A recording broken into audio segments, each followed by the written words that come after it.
Hello guys, I hope you all are doing good. I am Vaishali Khan and we are discussing the VLSI technology. In that we are discussing the chemical mechanical polishing or the CMP, and today our topic of the day is the CMP processes. We have already talked about a lot of topics in the chemical mechanical polishing. I hope all of you have watched all of the previous videos on CMP at least. If not, it is highly recommended that you go back and watch the previous videos first and then come to this video. So let's start our discussion on the CMP processes, which is the topic of the day. So we are going to talk in detail about the various CMP processes as well as the endpoint methods as well. So we are going to talk about the oxide removal mechanism. Okay, after that we are going to talk about the metal removal mechanism. In the metal removal mechanism, we are going to talk in detail about the tungsten removal mechanism, and after that we are going to talk about the copper removal mechanism. Both of them are really important. After that we are going to talk about the end point method, how we can calculate that what is the end point for a particular CMP process, where I have to stop the CMP process. This is a very important thing that we should understand. So now coming to the oxide CMP. Okay, so the oxide CMP was developed very earlier in the mid 1980s in IBM. I hope you know IBM. So oxide CMP was not a new thing, it was already known from 1980s itself. So the combined knowledge of the glass polishing and the silicon wafer polishing was used for the oxide CMP. Okay, so we knew how we can do the glass polishing earlier as well. Also we knew we can do the silicon wafer polishing as well. So both of them, their knowledge and the experience was combined and it was used for the oxide CMP. So now coming to the process, the detailed process by which we can do the oxide CMP. Okay, so now whenever I have the film and the silica surface, we have the hydroxyl group on both film as well as silica surface. So first of all, we are going to make the hydrogen bond of silica as well as the surface. So first thing is the formation of the hydrogen bond, and after the formation of hydrogen bond we are going to form the molecular bond of silica and surface, and after the formation of molecular bond we are going to mechanically remove the particles which are bonded with the wafer surface. So this is a very important part, and this is how we are removing the oxide layer, and after that we are going to tear away the atoms or molecules away from the film on the wafer surface. So this is the full process for the oxide CMP. So you can see this is my abrasive particle SiOH and this is my hydroxyl group which is present over here. So you can see first of all we are going to form the hydrogen bond. So this is how we have formed the hydrogen bond between the abrasive particles and the surface. So after that we are going to form the molecular bond. So here you can see this is my hydrogen. This is hydrogen and oxygen, so it is going to form H2O molecule, and after that this silicon is going to attach on this oxygen after removal of the hydrogen attached to it. So here we have formed H2O and this silicon will be coming here in place of this hydrogen. So you can see it here, abrasive particle has come over here and this H2O is removed. So this is the molecular bond formation, right? So abrasive particle has formed the molecular bond with the surface. After that we are going to remove the oxide mechanically. So this is the mechanical removal, and you can see over here we have removed this layer of silicon. Okay, so this is how we can do the chemical mechanical polishing of the oxide. So now coming to the tungsten chemical mechanical polishing. Now where the tungsten is used? Tungsten is used to form the plugs to connect the metal lines between the different layers. So we have already talked about the application, the use of tungsten, where we were talking about the metallization of the tungsten. In the metallization videos, we have already seen the use and the application of the tungsten. I hope you remember this. If not, you can watch these videos as well. So now we can remove, or we can do the chemical mechanical polishing, or we can etch out the tungsten with the help of two methods. First is tungsten etchback process and second is tungsten chemical mechanical polishing process. So both of them are used to remove the tungsten layer. So here we are doing the in situ chemical vapor deposition process with the chemical etchback process of the tungsten. So when I am talking about the etchback, it is done in situ with the CVD process itself. So here I will be using the fluorine based RIE etchback process, and here I will be using a lot of fluorine to remove or etch out the tungsten, but there is a problem associated with it. When I am using a lot of fluorine to etch out the tungsten, there will be a layer, adhesion layer or the barrier layer of titanium or titanium nitride that we know. So now when I am using excessive fluorine, it is going to remove the titanium or the titanium nitride barrier layer as well, and it is going to form the recessing of the titanium or the titanium nitride barrier or the adhesion layer due to the aggressive fluorine chemical etching of titanium or titanium nitride, and this is going to affect the chip yield. So what we can say, who is the winner? The winner is the tungsten CMP over the tungsten etchback process, because tungsten CMP is going to give me the higher yield. So you can see this is how the recess of titanium or the titanium nitride barrier or the adhesion layer are going to form when I am using the tungsten etchback process. So I am going to use a lot of fluorine to remove this tungsten layer, and when we are using a lot of fluorine, here the titanium or the titanium nitride barrier or adhesion layer will be having larger etching. So this is how we are having the recess which is caused by the etchback process. Now coming to the CMP. Now one thing we know that the CMP is the winner over the etchback. We can do the CMP and we will be getting better yield. So now let's understand how we can do the CMP. So we will be having two mechanisms by which we will be doing the CMP. First is the wet etching, in which I am doing pure chemical reactions, and due to the chemical reactions only I am removing the layer. So wet etching is a pure chemical reaction process and it is unfavorable. Whereas if I talk about the passivation oxide and the oxide abrading, so this is passivation oxidation and oxide abrading. It is chemical as well as mechanical process. So both of them are combined. We will be having some chemical reaction, and somehow after that we have to mechanically remove the after product as well. So it is a chemical and the mechanical process is a combination of both, and it is favorable. So it is controlled by the pH value of the slurry, as I have already told you when I was discussing about the slurry.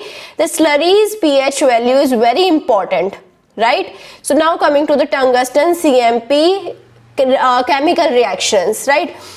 So what compound I am using for the CMP of the tungsten? I am using potassium ferricyanide, which is K3FeCN6. So here you can see we have this to be an ionic compound, and it is going to dissociate to form K positive and FeCN6 3 negative. So it is used as an etchant as well as an oxidant. So you can see the reaction where the potassium ferricyanide is used as an etchant. So here the tungsten is going to react with 6 FeCN6 3 negative plus 4 H2O to form the tungsten oxide ion. So WO4 minus 2. So it is a volatile or soluble compound, and it is going to etch away the tungsten. So this is how we can etch away the tungsten, and the after product that is formed is 6 FeCN6 minus 4 and 8 H positive, and you can see the pH is lesser than 7. So now coming to the oxidation reaction, again the tungsten is going to react with 6 FeCN6 minus 3 plus 3 H2O over here. So what I have controlled? I have controlled the concentration of the potassium ferricyanide ion, and now here you can see we have formed the tungsten oxide. So it is a solid compound and it is not going to etch away. So it is the formation of oxidation layer. So here the byproducts are 6 FeCN6 minus 3 plus 6 H positive. Okay. So now coming to the tungsten CMP's pH value. So what I am concluding from the pH value? So normally tungsten CMP is using the two-step processes. First is for the removal of the tungsten and second is to remove the titanium or the titanium nitride adhesion or the barrier layer. So first, if I want to remove the bulk tungsten, we will be using the slurry which is having the pH less than 4. And in the second step, if I want to remove the titanium nitride or the titanium stacked barrier or adhesion layer, then I will be using the slurry which is having the pH value greater than 9. Right, so you can see this is how our metal CMP process would be looking like. Here I will be having the polishing pad. Okay, so this is the metal and here we will be having the metal oxide. So you can see we have the abrasive alumina particle in the slurry which is going to remove this oxide layer. So this is how we are removing or etching out the soft oxide layer. Right, so you can see this is the removal or abrasion of oxide layer and this is how we are doing the metal CMP. Now coming to the copper CMP. Copper is a very important metal. It is a technology of the future. In the future, for the metallization, we are moving towards the copper itself.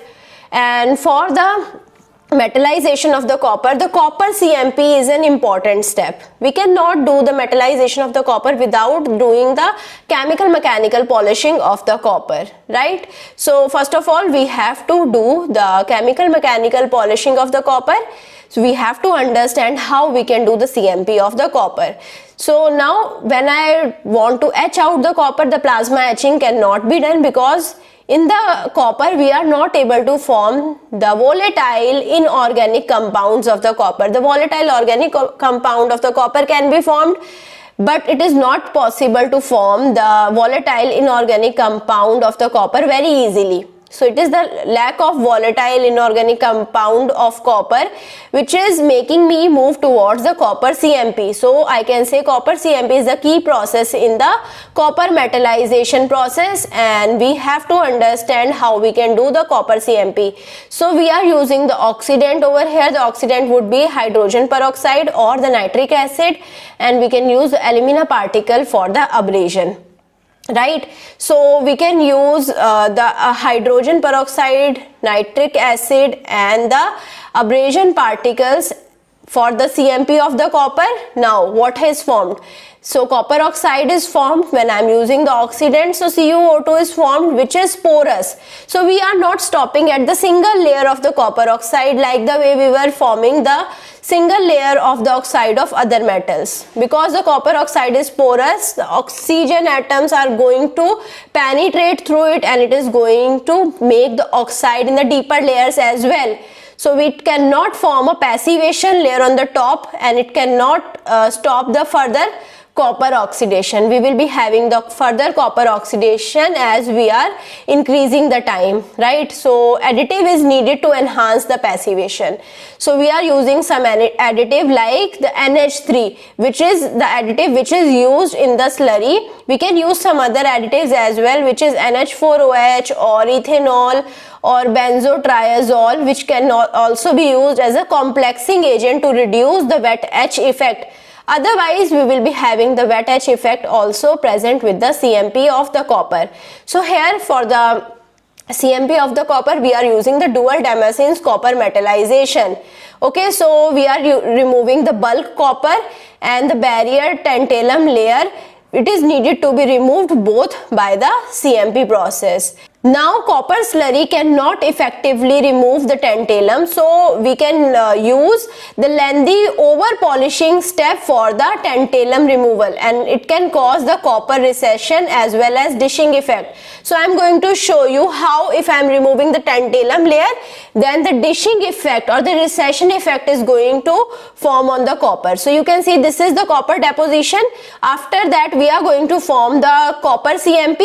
So in the copper CMP we are removing the extra layer or the bulk layer of the copper. So after that we have to remove the tantalum layer. So this is the tantalum layer that is present. We have to remove it, and for removing it, if I am using the CMP or polishing, so you can see here we have formed the dishing effect on the copper. So if I want to further remove this layer completely, so you can see this is how we have formed the recession or the dishing effect on the copper layer.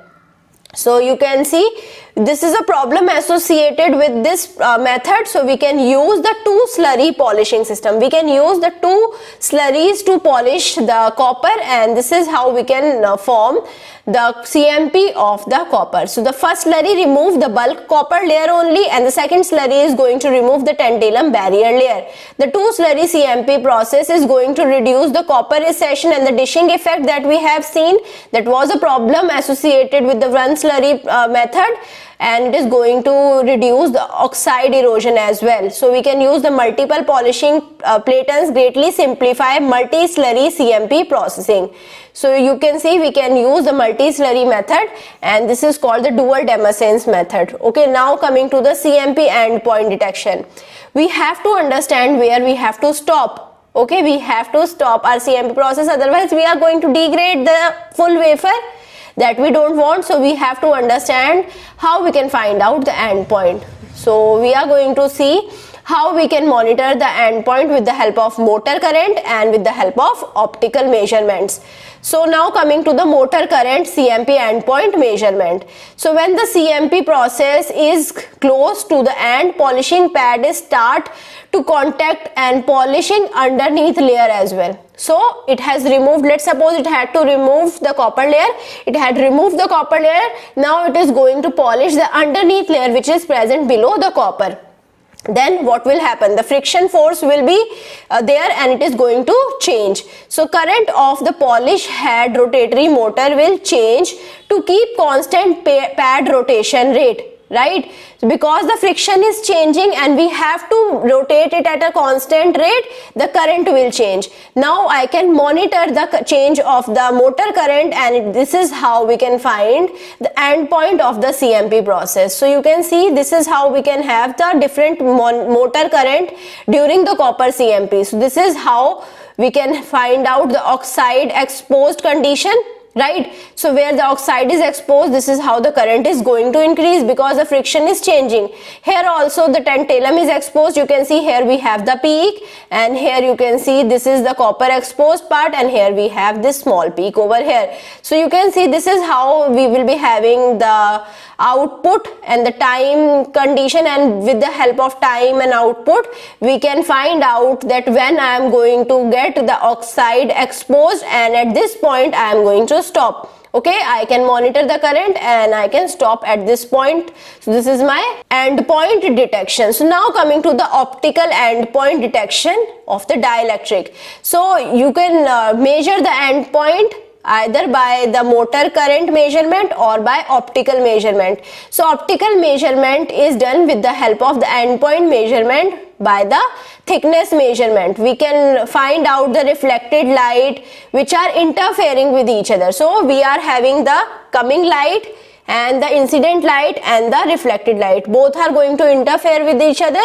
We will be having multiple reflected light as well. Both of them will be interfering with each other. So when multiple lights are going to interfere with each other, we will be having constructive and the destructive interferences. So change of film thickness will be periodically changing the interference state. Okay, either we will be having constructive or the destructive interference at a particular point, and it is going to change if I am changing the film thickness, right? So this is how I can monitor what is the exact film thickness that we have. So dielectric film thickness change can be monitored by the change of the reflection of light. So you can see here we have the laser is sending the light is reflected from here, some light is going inside, so the refraction is going to take place, and again it is going to reflect from here, and here we have the photodetector. Photodetector is going to detect the light intensity. So you can see here we have the constructive interference and here we have the destructive interference. Now if I am changing the thickness of the dielectric film, this constructive and destructive interference will be changing. So now coming to the optical endpoint of the metal. So the change of reflectivity can be used for the metal CMP process endpoint, right? So metal surface has high reflectivity.